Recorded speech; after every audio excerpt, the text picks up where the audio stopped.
నమస్తే నేను మీ తరుణి videos news కి స్వాగతం. ముందుగా వార్తల్లోని ముఖ్యాంశాలు.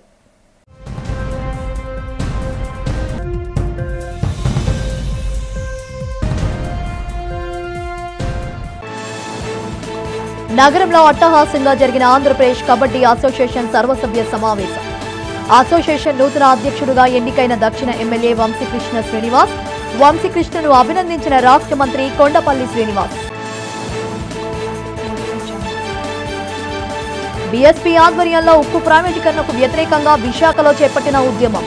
స్టీల్ ప్లాంట్ ప్రైవేటీకరణ ఉపసంహరించుకోకపోతే దేశవ్యాప్తంగా ఉద్యమం తప్పదని హెచ్చరించిన BSP Lucknow MP Gautam Ramji. Beach రోడ్లో స్వచ్ఛంద సంస్థలు వైద్య సిబ్బంది ఆధ్వర్యంలో నిర్వహించిన ఎయిడ్స్ అవగాహన ర్యాలీని ప్రారంభించిన కేజీహెచ్ సూపరింటెండెంట్ శివానంద్.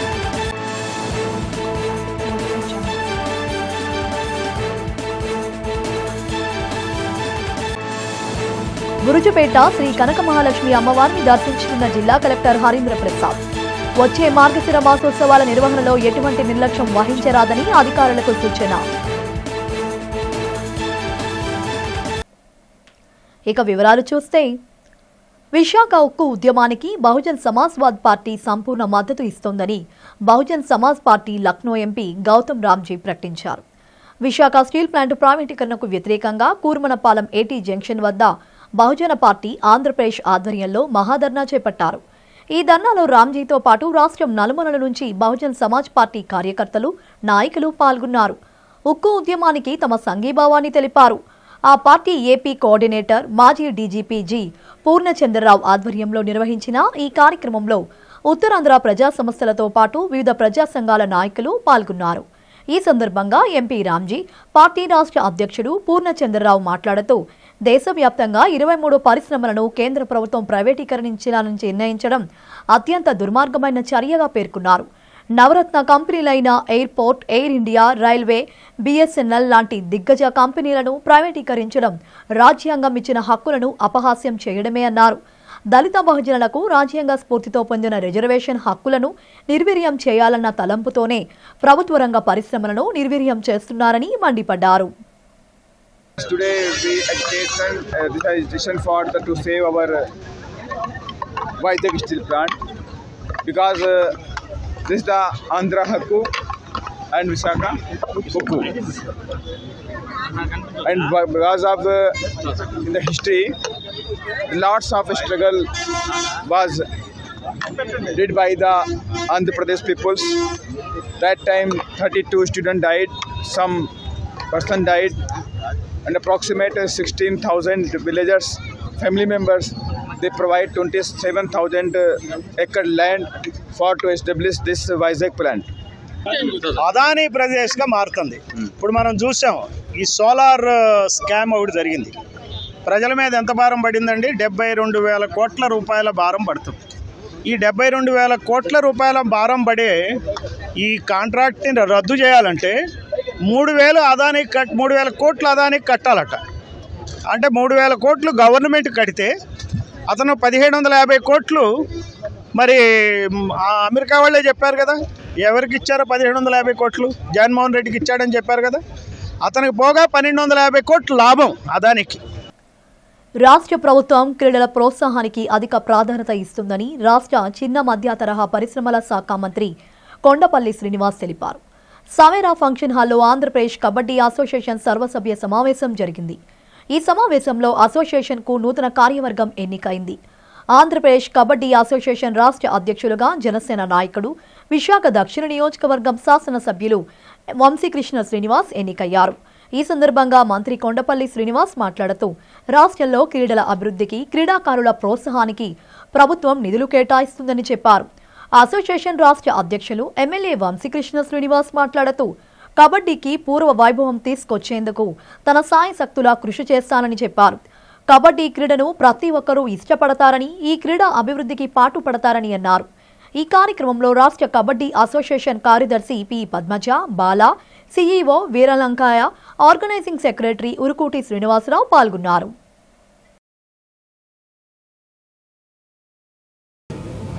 ఈరోజు ఆంధ్రప్రదేశ్ కబడ్డీ అసోసియేషన్ కొత్త బాడీలో అధ్యక్షులుగా, అలాగే వర్కింగ్ ప్రెసిడెంట్గా, అలాగే చైర్మన్గా 3 పదవులు కూడా ఇవ్వడానికి ఈరోజు ఒక మీటింగ్ పెడుతూ ఈరోజు రాష్ట్ర తెలుగుదేశం పార్టీ అధ్యక్షులు గాజువాక శాసనసభ్యులైన పల్లా శ్రీనివాస్ గారిని చైర్మన్గా నియమిస్తున్నాను. అలాగే నన్ను కూడా ఇందులో భాగం చేస్తూ ఒక వర్కింగ్ ప్రెసిడెంట్గా, రాష్ట్ర కబడ్డీ అసోసియేషన్ వర్కింగ్ ప్రెసిడెంట్గా, అలాగే గౌరవ శాసనసభ్యులు వంశీకృష్ణ యాదవ్ గారిని ప్రెసిడెంట్గా నియమిస్తూ ఇక్కడ ఉన్న రాష్ట్ర కబడ్డీ అసోసియేషన్ ఒక కొత్త నిర్ణయం తీసుకొని మా మీద బాధ్యత ఇస్తూ ఈ స్పోర్ట్ని రాష్ట్రం అంతా కూడా గ్రామీణ ప్రాంతం నుంచి స్టార్ట్ చేసుకుంటూ రాష్ట్ర లెవెల్లో, నేషనల్ లెవెల్లో, ఇంటర్నేషనల్ లెవెల్లో ఈ స్పోర్ట్ని తీసుకెళ్లే విధంగా ఒక మంచి ఆలోచనతో ఈరోజు ఈ కార్యవర్గం చేయడం, అలాగే ఈ స్పోర్ట్కి కావాల్సిన ప్రభుత్వం నుంచి ఎటువంటి సపోర్ట్ కావాలన్నా మమ్మల్ని కొంచెం దాంట్లో భాగస్వామ్యం చేస్తూ ముందుకు తీసుకెళ్ళమని కోరడం జరిగింది. ఎందుకంటే ఈరోజు కబడ్డీ స్పోర్ట్ మనం రాష్ట్రంలో ఒక మంచి ప్లేయర్స్ ఉన్నారు. గ్రామీణ ప్రాంతం నుంచి ఇంటర్నేషనల్ లెవెల్ వరకు వెళ్ళిన ప్లేయర్స్ చాలామంది మన రాష్ట్రంలో ఉన్నారు. మరి ఈ స్పోర్ట్ని ఇంకా స్ట్రెంథన్ చేస్తూ మరింత అభివృద్ధి చేసే విధంగా ఈ స్పోర్ట్ని తీసుకెళ్లే దశగా మంచి దశలో తీసుకెళ్ళడానికి ఒక అకాడమీస్ని, ఎలాగైతే స్పోర్ట్స్ పాలసీలో గౌరవ ముఖ్యమంత్రి వారు ఒక మంచి స్పోర్ట్స్ పాలసీ, ఒక విజన్ డాక్యుమెంట్ తయారు చేశారు. అందులో కూడా కబడ్డీకి ఒక మంచి స్థానం కల్పించే విధంగా ఈరోజు రాష్ట్ర కబడ్డీ అసోసియేషన్ సర్వసభ్య సమావేశం ఇవాళ విశాఖపట్నంలో జరిగింది. రాష్ట్ర కబడ్డీ అసోసియేషన్లోకి గౌరవ రాష్ట్ర మంత్రివర్యులు శ్రీ కొండపల్లి శ్రీనివాస్ గారు, అలాగే తెలుగుదేశం పార్టీ రాష్ట్ర అధ్యక్షులు శ్రీ పల్లా శ్రీనివాస్ గారు, అలాగే నన్ను కూడా ఆ అసోసియేషన్లో తీసుకున్నందుకు అసోసియేషన్ పెద్దలందరికీ మనస్ఫూర్తిగా ధన్యవాదాలు. ఇప్పుడే మా శ్రీనివాస్ గారు చెప్పినట్టుగా అటు ముఖ్యమంత్రి గారు కానీ అటు ఉప ముఖ్యమంత్రి గారు కూడా ఈ యొక్క కబడ్డీ క్రీడలతో పాటు ఈ రాష్ట్రంలో క్రీడలకు చాలా ఇంపార్టెన్స్ ఇవ్వాలి. ఈ రాష్ట్రం ఒక క్రీడా గ్రామంగా దేశంలో నెంబర్ ఉండే విధంగా చర్యలు తీసుకోబోతూ ఉన్నారు. ముఖ్యంగా విశాఖపట్నం ఒక క్రీడా హబ్బు, ఒక హైట్ హబ్బు అవబోతూ ఉంది. ఒక కొత్త స్టేడియాలు కానీ ముఖ్యంగా ఈ రాష్ట్రంలో విశాఖపట్నం అభివృద్ధి జరిగితే అన్ని అభివృద్ధి జరిగినట్టుగా భావిస్తున్నారు. కాబట్టి అన్ని విధాలు కూడా క్రీడలకి ఇది ఒక గ్రామం అవబోతుందని నేను తెలియజేస్తూ ఉన్నా. అలాగే రాష్ట్ర మంత్రి గారు కానీ నేను కానీ అందరం కూడా ఈ కబడ్డీని అభివృద్ధి చేయడంలో మా వంతు పాత్ర మేము పోషిస్తాం. ముఖ్యమంత్రి గారి దృష్టికి కొన్ని సమస్యలు తీసుకెళ్తాం. ఇప్పుడే చెప్పినట్టుగా ఏదైతే క్రికెట్కి అత్యంత ప్రాధాన్యత ఉందో ఈ యొక్క గ్రామాల్లో విపరీతమైన క్రేజ్ కబడ్డీని కూడా ఆ విధంగా తీసుకెళ్ళడానికి మా వంతు ప్రయత్నం చేస్తాం. ప్రతి ఒక్కరు కూడా మంచి మనసుతో అసోసియేషన్లో ఉన్న ప్రతి ఒక్కరు కూడా కృషి చేసి ఈ క్రీడల మీద మక్కువ అభిమానం ఉన్న వాళ్ళందరికీ కూడా అవకాశం వచ్చే విధంగా ప్రతి గ్రామం నుంచి కూడా ఎంతోమంది ఆడేవాళ్ళు ఉంటారు. కాబట్టి ఆ విధంగా శ్రద్ధ తీసుకొని ఇందాక కొంతమంది చాలామంది చెప్తా ఉన్నారు, ఒక లీగా లేకపోతే అకాడమీ లాగా ఏర్పాటు చేస్తే మన రాష్ట్రం నెంబర్ 1 ప్లేస్లో దేశంలో ఉంటుందని ఖచ్చితంగా మా వంతు సహకారం అందిస్తాం. ఆ విధంగా చేయడానికి కూడా మేము ప్రయత్నం చేస్తాం. ఆర్కే బీచ్ రోడ్ ఆదివారం ఉదయం జనసంద్రంగా మారిపోయింది. వైజాగ్ మారథాన్ బీచ్ రోడ్లో నిర్వహించడంతో వేలాది మంది ఈ కార్యక్రమంలో పాల్గొన్నారు. చిరు జల్లులు కురుస్తున్నా లెక్క చేయకుండా చిన్నారుల నుండి వృద్ధుల వరకు ఈ మ్యారథాన్లో పాల్గొన్నారు. అందరూ ఉత్సాహంగా వివిధ విభాగాల్లో నిర్వహించిన రన్లో పాల్గొన్నారు. వైజాగ్ మ్యారథాన్ అసోసియేషన్ కార్యదర్శి శ్రీనివాస్ మాట్లాడుతూ 10,000 మందికి పైగా మ్యారథాన్లో పాల్గొన్నారని చెప్పారు. 10K, 5K, 3K రన్ నిర్వహించామని చెప్పారు. ప్రతి ఏటా మ్యారథాన్లో పాల్గొనే వారి సంఖ్య పెరుగుతోందని అన్నారు. ఇది మన వైజాగ్, మన మ్యారథాన్ అని చెప్పారు.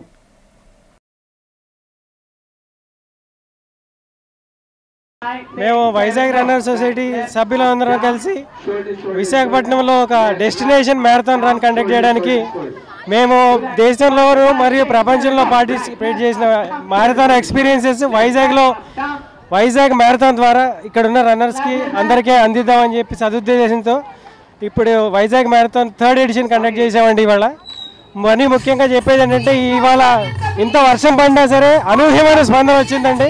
ఈ సంవత్సరం more than 10,000 మంది పార్టిసిపేట్ చేశారండి. ఫస్ట్ ఎడిషన్లో 6,000 మంది, సెకండ్ ఎడిషన్లో 7,000 మంది, ఈ ఇయర్ ఆల్మోస్ట్ 10,000 మంది వచ్చారు. సో ప్రతి సంవత్సరం కొంతగా పెరుగుతూ ఉంది. కానీ సో ఈ స్పందనకి మన వైజాగ్ మన మ్యారథాన్ అనే ఒక నినాదంతో ఈ సువిశాల సుందర సాగర్ తీరంలో పరిగెత్తడం అనేది అద్భుతమైన అవకాశం అండి. సో ప్రపంచంలో ఇది ఒక డెస్టినేషన్ రన్గా చేయాలనేది ఫ్యూచర్లో కూడా అది ప్రతి సంవత్సరం పెంచుకుంటూ, మరియు ప్యూమా టీషర్ట్స్ ఇస్తున్నామండి మేము. ప్యూమా టీషర్ట్స్ ఇవ్వడం అనేది చాలా పెద్ద బ్రేక్ త్రూ ఈ ఈవెంట్కి. ప్లస్ ఈ ఇయర్ NMDC అసోసియేట్ స్పాన్సర్గా ఉన్నారు. RBI వాళ్ళు దస్కాదాం అని చెప్పి 10 రూపీ కాయిన్స్ ప్రమోట్ చేస్తున్నారండి. అలాగే మాకు ప్యూమా స్పోర్ట్స్ వేర్ ఇచ్చారు. ప్లస్ సంధ్యా మెరైన్స్ అనే వాళ్ళు టైటిల్ స్పాన్సర్స్ అండి ఈ ఈవెంట్కి. ఉత్తరాంధ్ర ఇలవేల్పు కోరిన కోర్కెలు తీర్చే కల్పవల్లి బురుజుపేటలోని శ్రీ కనక మహాలక్ష్మి అమ్మవారిని జిల్లా కలెక్టర్ MN హరీంద్ర ప్రసాద్ శనివారం దర్శించుకున్నారు. ఈ నెల 2వ తేదీ సోమవారం నుంచి ప్రారంభం కానున్న మార్గశిర మాసోత్సవాల ఏర్పాట్లను పరిశీలించిన ఆయన అమ్మవారిని దర్శించుకుని ప్రత్యేక పూజలు చేశారు. పసుపు కుంకుమలతో అభిషేకం నిర్వహించి అమ్మవారికి హారతి ఇచ్చారు. దేవస్థానం అధికారులు మేళతాళాలతో స్వాగతం పలికి ప్రత్యేక పూజలు చేయించారు. అర్చకులు ప్రత్యేక ఆశీర్వచనాలు అందించారు. అనంతరం మార్గశిర మాసోత్సవాల నిర్వహణపై ఆలయ అధికారులతో సమీక్షా సమావేశం నిర్వహించి ఏర్పాట్లలో తీసుకోవాల్సిన జాగ్రత్తలు, అనుసరించాల్సిన విధానాలపై చర్చించారు. ఈ సమావేశంలో ఆలయ ఈవో శోభారాణి, CH వెంకటరమణ తదితరులు పాల్గొన్నారు.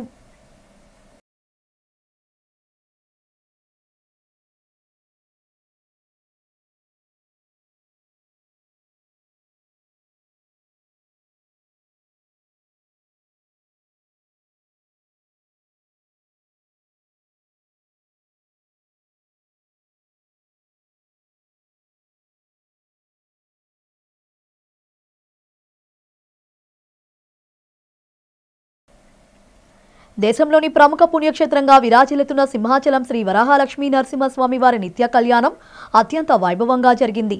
ఆర్జిత సేవల్లో భాగంగా అర్చక స్వాములు ఉత్సవమూర్తి గోవిందరాజస్వామిని ఉభయ దేవేరులతో మండపంలో అధిష్ఠింపచేశారు.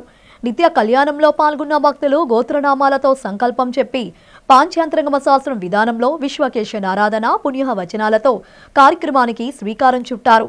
కంకణ ధారణ, నూతన యజ్ఞోపవిత సమర్పణ, జీలకర్ర బెల్లం, మాంగళ్య ధారణ, తలంబ్రాల ప్రక్రియలను కమనీయంగా జరిపించారు. మంత్రపుష్పం, మంగళ శాసనాల తర్వాత భక్తులకు వేద ఆశీర్వచనాలు, శేషవస్త్రాలు, స్వామివారి ప్రసాదాలను అందజేశారు. అనంతరం స్వామివారి అంతర్యాలయ దర్శనం కల్పించారు.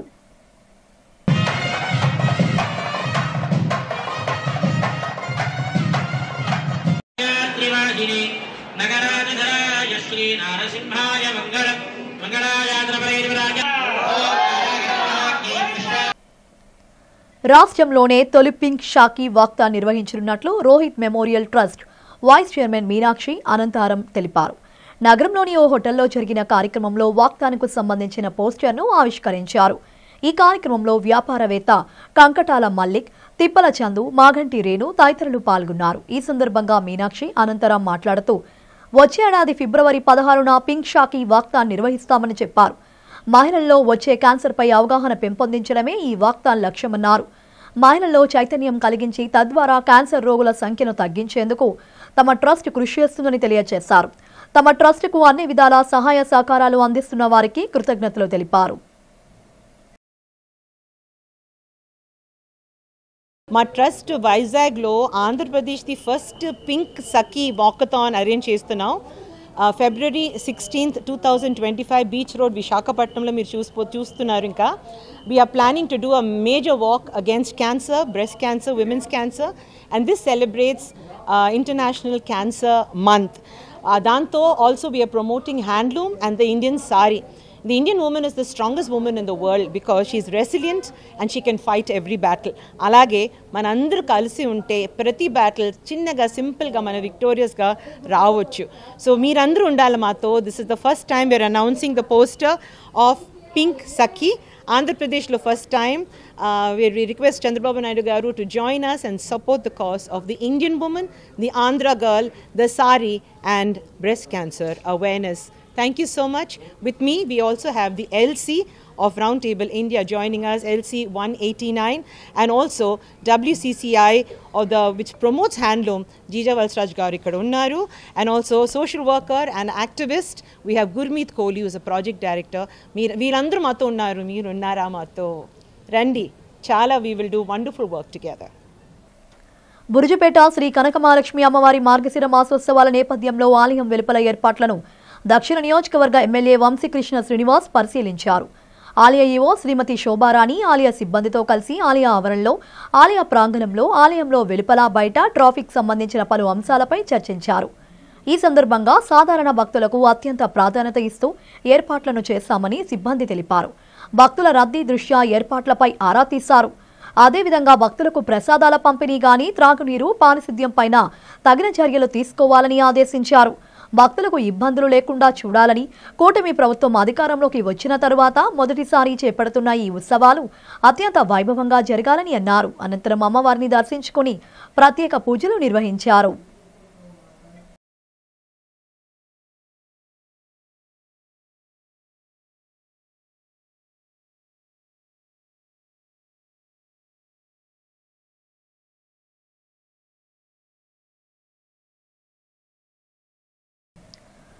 ప్రతి ఒక్కరూ సమాజంలోని నిరుపేదలకు, నిరాశ్రయులకు సేవ చేసేందుకు ముందుకు రావాలని KVS trust founder Kona Shankar కోరారు. తన పుట్టినరోజు సందర్భంగా కోనా శంకర్ రెడ్ క్రాస్ నిరాశ్రయుల ఆశ్రమంలో ఉచిత వైద్య శిబిరాన్ని నిర్వహించారు. నిరాశ్రయులకు వైద్యులు వైద్య పరీక్షలు నిర్వహించి అవసరమైన వారికి మందులను అందజేశారు. నిరాశ్రయుల సమక్షంలో కేక్ కట్ చేసి మధ్యాహ్న భోజనాన్ని అందజేశారు. ఈ సందర్భంగా కోనా శంకర్ మాట్లాడుతూ తన సంపాదనలో కొంత ధనాన్ని సమాజ సేవకు వినియోగిస్తానని చెప్పారు. తన ప్రతి పుట్టినరోజుకు సేవా కార్యక్రమాలు నిర్వహిస్తూ ఉంటానని తెలిపారు. ఇలానే ప్రతి ఒక్కరూ సేవా కార్యక్రమాలు నిర్వహించి ఇతరులకు అండగా నిలవాలని కోరారు. ఈ కార్యక్రమంలో doctor Ramesh Babu, doctor Ramya, doctor Meena, Micro Health Care Eshwar, Sushila, Chitti, Avanti, computers director Kona Prakash, Red Cross నిరాశ్రయుల ఆశ్రమం మేనేజర్ మురళి పాల్గొన్నారు.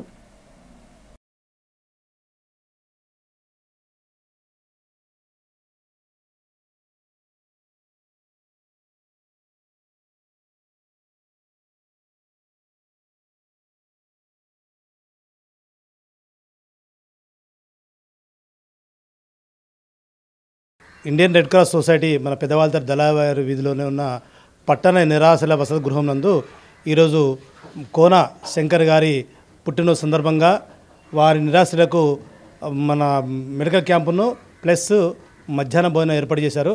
వారికి మా సెంటర్ తరఫున ధన్యవాదాలు తెలుపుకుంటాం. ఈ కార్యక్రమానికి మా ముఖ్య అతిథిగా మా డాక్టర్ రమేష్ బాబు గారు, వారి సతీమణి మేడం గారు, ప్లస్ కోన శంకర్ గారు, ప్రకాష్ గారు, ప్లస్ తదితరులు మాకు ఇలా పాల్గొని ఈ నిరాశలకు, ఇలాంటి పేదలకు ఎంతోమందికి వారికి అన్నదానం చేయాలని. అన్నదాత అంటే మనకి ఇక్కడ అన్నదానం అనేది ఇక్కడ మనకు ఫ్యాషన్ అయిపోయింది. అన్న ప్రస్థానం అంటారు దీన్ని, అన్నదానం అని అనరు. అన్నదానం అనేది వేరు, అన్న ప్రస్థానం అనేది వేరు. కాబట్టి అన్న ప్రస్థానం మనకు కలిగించి పెద్ద మంది వచ్చిన శంకర్ గారికి వారికి హృదయపూర్వక అభినందన తెలుపుతూ ధన్యవాదాలు. ఈరోజు నా పుట్టినరోజు. ఈ పుట్టినరోజు వేడుక అంటే కుటుంబ సభ్యులతోనూ స్నేహితులతోనూ జరుపుకోవడం గతంలో అలవాటుగా మారింది. కానీ ఈసారి ఒక ప్రత్యేకత ఉంది. నన్ను ఆదరించే నా వాళ్ళ మధ్యనే కాకుండా నిరాశ్రయుల మధ్య కూడా జరుపుకోవడం నిజంగా చాలా ఆనందంగా ఉంది. ఇక్కడ ఉన్న నిరాశ్రయులందరికీ కూడా ఈరోజు మెడికల్ క్యాంప్ పెట్టడము, వాళ్ళు ఆరోగ్య పరిస్థితి తెలుసుకొని వాళ్ళకి మెడికల్ అందించడం, నెక్స్ట్ అలాగే ఈరోజు అన్నదాన కార్యక్రమం చేయడం కూడా చాలా ఆనందకరంగా ఉంది. నిజంగా ఇలాంటి జన్మదినం గతంలో ఎప్పుడు జరుపుకోలేదు. ఇది నాకు జీవితంలో ఒక మంచి జ్ఞాపకంగా మిగిలిపోయే పుట్టినరోజుగా నేను భావిస్తున్నాను. సింహాచలం శ్రీ వరాహలక్ష్మి నరసింహస్వామి వారి స్వర్ణ పుష్పార్చన ఆదివారం వైభవంగా జరిగింది. ఆలయ వైదిక సిబ్బంది, ఆలయ సహాయ కార్యనిర్వహణ అధికారి ఆధ్వర్యంలో శాస్త్రోక్తంగా శ్రీ స్వామివారికి 108 బంగారు సంపెంగలతో అత్యంత వైభవంగా స్వర్ణ పుష్పార్చన జరిపించినట్లు ఆలయ కార్యనిర్వహణ అధికారి వి త్రినాథరావు తెలియజేశారు. ఆదివారం ఉదయం స్వామివారికి జరిగిన స్వర్ణ పుష్పార్చనలో భక్తులు పెద్ద సంఖ్యలో హాజరై అత్యంత వైభవంగా సింహాచల పుణ్యక్షేత్రములలో దేవస్థాన వేద పండితులు వేద మంత్రాలు, నాదస్వర మంగళ వాయిద్యాలతో శాస్త్రోక్తంగా స్వర్ణ పుష్పార్చన నిర్వహించారు. అర్చకులు వేకువజామున స్వామిని సుప్రభాత సేవతో మేల్కొల్పి ప్రాతకాల పూజలు సాంప్రదాయబద్ధంగా నిర్వహించారు. శ్రీదేవి భూదేవి సమేత శ్రీ గోవిందరాజస్వామి వారిని సర్వాంగ సుందరంగా అలంకరించి ఆలయ కళ్యాణ మండపంలో వేదికపై అధిష్ఠింపచేసి వేద మంత్రాలు నాదస్వర మంగళ వాయిద్యాల నడుమ శ్రీ స్వామివారి స్వర్ణ పుష్పార్చన సేవ వైభవంగా నిర్వహించారు. ప్రత్యక్షంగా భక్తులు శ్రీ స్వామివారి ఆర్జిత సేవలలో పాల్గొని తరించారు.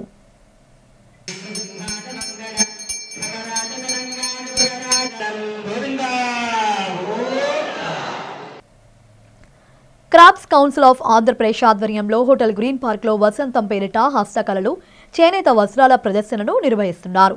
ఈ ప్రదర్శనను వ్యాపారవేత్త కంకటాల మల్లిక్ ప్రారంభించారు. సందర్భంగా మల్లిక్ ప్రదర్శన నిర్వాహకురాలు మాట్లాడుతూ 2 రోజుల పాటు ఈ ప్రదర్శన ఉంటుందన్నారు. ఉదయం 10 గంటల నుంచి రాత్రి 8 గంటల వరకు సాగే ప్రదర్శనలో సాంప్రదాయ హస్తకళలు, చేనేత వస్త్రాలు ఉంటాయన్నారు. అన్ని వర్గాల వారికి అనువైన వస్త్రాలు, ఉపకరణాలు, గృహ అలంకరణ వస్తువులు, వ్యక్తిగత సంరక్షణ సామాగ్రి, హ్యాండ్ బ్యాగ్స్, పాదరక్షకులు ఇంకా ఎన్నో రకాల వస్తువులు ప్రదర్శనలో కొలువుదీరాయని చెప్పారు. దేశంలోని పలు రాష్ట్రాల్లో ప్రఖ్యాతిగాంచిన ఎంబ్రాయిడరీ ఉత్పత్తులు ఈ ప్రదర్శనలో విక్రయిస్తున్నట్లు చెప్పారు.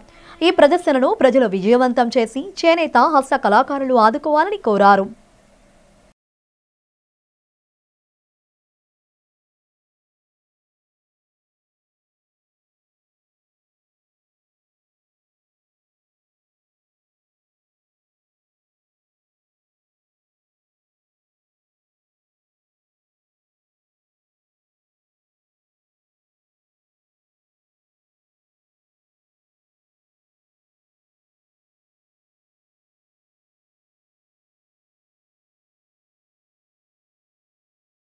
I'm very happy for the service being done. A lot of people think that this is a business, this is a fundraising. I'm sorry, that's not fundraising. It is an opportunity for the artisans to exhibit their product.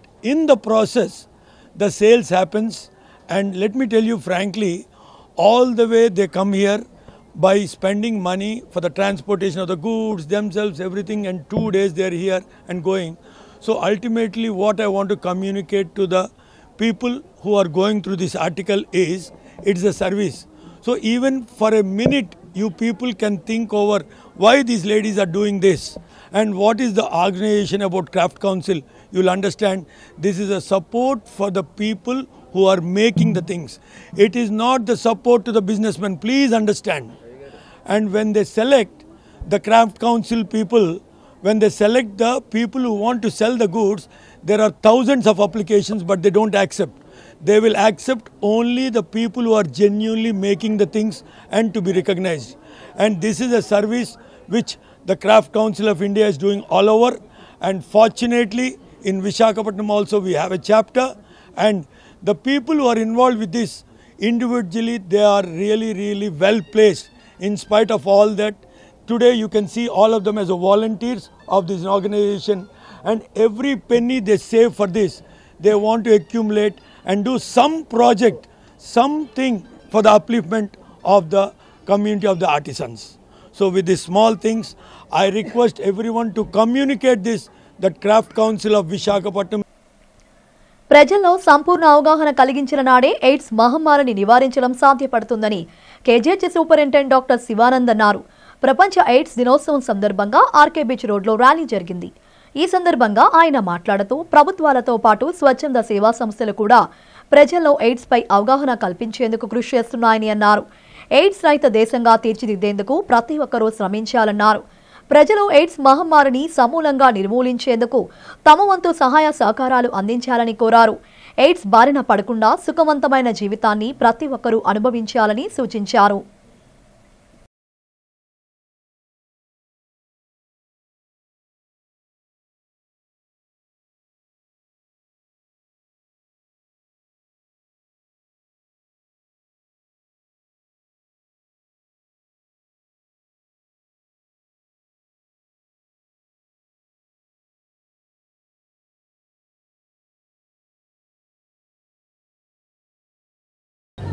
ఈరోజు national world AIDS day. It is December 1st WHO దీన్ని పరిగణలోకి తీసుకొని ఈ రోజుని national world AIDS day కింద మనకు చెప్పడం అనేది జరిగింది. దీన్ని పురస్కరించుకొని ఈరోజు Andhra medical college SPM department నుంచి హెడ్ అయిన డాక్టర్ కృష్ణవేణి గారు ఈరోజు ఈ ప్రోగ్రామ్ అంతటిని కండక్ట్ చేసి పబ్లిక్కి అవేర్నెస్ మెయిన్ కావాలని చెప్పి ఈ ప్రోగ్రామ్ని మనం కండక్ట్ చేయడం అనేది జరుగుతుంది. దీన్ని ప్రివెంటివ్ మెజర్స్ కింద 2030 కల్లా వరల్డ్లో ఎక్కడ ఎయిడ్స్ అనేది కంప్లీట్గా స్ప్రెడ్ అవ్వకుండా ఎక్కడిదెక్కడ కంప్లీట్ అయిపోవాలనే ప్రోగ్రామ్ తోటి దీన్ని పరిగణలోకి తీసుకుని 95% అనే 3 విభాగాలుగా విభజించారు. ఒకటి ఎయిడ్స్ ఇమీడియట్గా 95% డయాగ్నోజ్ అవ్వాలి, 95% ట్రీట్మెంట్ తీసుకోవాలి, అండ్ 95% వైరల్ లోడ్ కంప్లీట్గా తగ్గిపోయేటట్టు మనం చూడాలనే టార్గెట్ తోటే ఈరోజు వరల్డ్ హెల్త్ ఆర్గనైజేషన్ ఈ కార్యక్రమాన్ని చేపట్టడం అనేది జరిగింది. ఇది ఒకటే కాకుండా today is my health is my right అనేది ఒక స్లోగన్తో వరల్డ్ హెల్త్ ఆర్గనైజేషన్ ఈ కార్యక్రమాన్ని చేపట్టడం అనేది జరిగింది. ఎందుకు చేపట్టారంటే ఈ ఎయిడ్స్తో సఫర్ అయ్యే బాధితులందరినీ మనం అంటరాని వాళ్ళగా మనకి దగ్గరకు రానివ్వకుండా ఇటువంటి పరిస్థితులు ప్రజల్లో ఈ అపోహలు పోవాలనే ఉద్దేశంతో వాళ్ళు కూడా they have their own rights, వాళ్ళు కూడా హ్యూమన్ బీయింగ్స్, మనతో పాటే వాళ్ళు ఉండొచ్చు అనేది క్లియర్గా చెప్పడం అనేది జరిగింది. దీనికి వాళ్ళని మనలో ఒకరిగా చేర్చుకొని ఈ సమాజంలో వాళ్ళు కూడా అన్ని రైట్స్ వాళ్ళకు ఉన్నాయి, వాళ్ళని కంపల్సరీ ఒక కంప్లీట్ మైండ్ లాగే మనం చూడాలనే ఉద్దేశంతో ఈ ప్రోగ్రామ్స్, ఈ అవేర్నెస్, ఇవన్నీ అవేర్నెస్ మనం కౌన్సిలింగ్స్ ఏమేమి చేయాలనేది, సెక్స్ ఎడ్యుకేషన్ అండ్ దీని గురించి కంప్లీట్గా అవేర్నెస్, ఇలాంటి కార్యక్రమాలు, పెద్ద కార్యక్రమాలు కృష్ణవేణి మేడం గారు ఎలాగైతే చేస్తున్నారో అట్లాగే నేషన్ అంతా ఈ కార్యక్రమాలు జరిపించి అందరికీ అవేర్నెస్ క్రియేట్ చేసి my health is my right అంటే ఎయిడ్స్తో సఫర్ అవడం వల్ల వాళ్ళు ఏమీ తక్కువ కాదు, they are the normal individuals. మనందరం వాళ్ళని కూడా సాధారణంగా ఆహ్వానించి మనలో కలుపుకోవాలనే ఉద్దేశంతో ఈ స్లోగన్ అనేది రావడం అనేది జరిగింది. My health. ప్రపంచ ఆరోగ్య సంస్థ పిలుపుతో డిసెంబర్ 1వ తేదీన ప్రపంచ ఎయిడ్స్ దినాన్ని పాటిస్తూ highly active anti retroviral therapy సదస్సును విశాఖ కంజరపాలెం వద్ద డాక్టర్ కూటి కుప్పల సూర్యారావు హాస్పిటల్లో నిర్వహించారు. ఈ సందర్భంగా ప్రముఖ వైద్యులు సూర్యారావు మాట్లాడుతూ 1981లో ఎయిడ్స్ తాకిడికి అమెరికా లాంటి అగ్రదేశం శాస్త్ర సాంకేతిక రంగాల్లో జయకేతనం ఎగురవేస్తున్న తరుణంలో ఎండటాకులా విలవిలలాడిపోయిందన్నారు. నేడు 2024లో ఎయిడ్స్ ఒక దీర్ఘకాలిక వ్యాధి మాత్రమేనన్నారు. ప్రస్తుతం అద్భుత ఫార్ములాలు అందుబాటులోకి వచ్చాయని చెప్పారు. అలసత్వం, ఉదాసీనత లేకుండా ఒక షుగర్ పేషెంటు, ఓబీపీ పేషెంటు మాదిరి రోజు 30 రూపాయలు ఖరీదు చేసే ఒక మాత్ర క్రమం తప్పకుండా వేసుకుని క్రమశిక్షణతో జీవితం గడిపితే ఎయిడ్స్ రోగులు దీర్ఘకాలికంగా జీవించగలరన్నారు.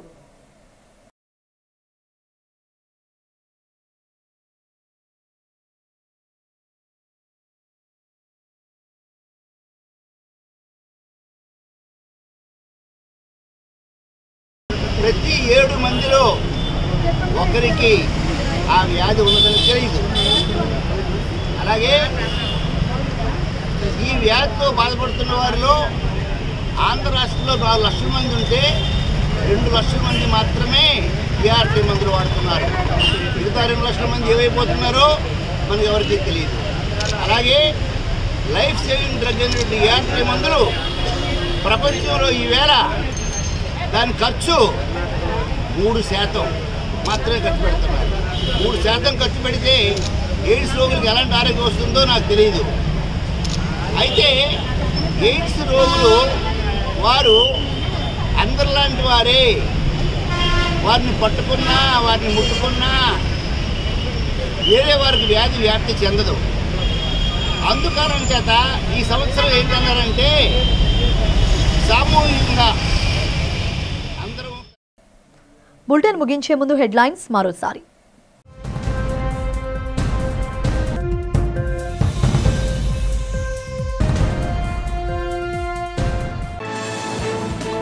నగరంలో అట్టహాసంగా జరిగిన ఆంధ్రప్రదేశ్ కబడ్డీ అసోసియేషన్ సర్వసభ్య సమావేశం. అసోసియేషన్ నూతన అధ్యక్షుడుగా ఎన్నికైన దక్షిణ ఎమ్మెల్యే వంశీకృష్ణ శ్రీనివాస్. వంశీకృష్ణను అభినందించిన రాష్ట్ర మంత్రి కొండపల్లి శ్రీనివాస్. బీఎస్పీ ఆధ్వర్యంలో ఉక్కు ప్రైవేటీకరణకు వ్యతిరేకంగా విశాఖలో చేపట్టిన ఉద్యమం. స్టీల్ ప్లాంట్ ప్రైవేటీకరణ ఉపసంహరించుకోకపోతే దేశవ్యాప్తంగా ఉద్యమం తప్పదని హెచ్చరించిన BSP Lucknow MP Gautam Ramji. Beach రోడ్లో స్వచ్ఛంద సంస్థలు, వైద్య సిబ్బంది ఆధ్వర్యంలో నిర్వహించిన ఎయిడ్స్ అవగాహన ర్యాలీ. ర్యాలీని ప్రారంభించిన కేజీహెచ్ సూపరింటెండెంట్ శివానంద్.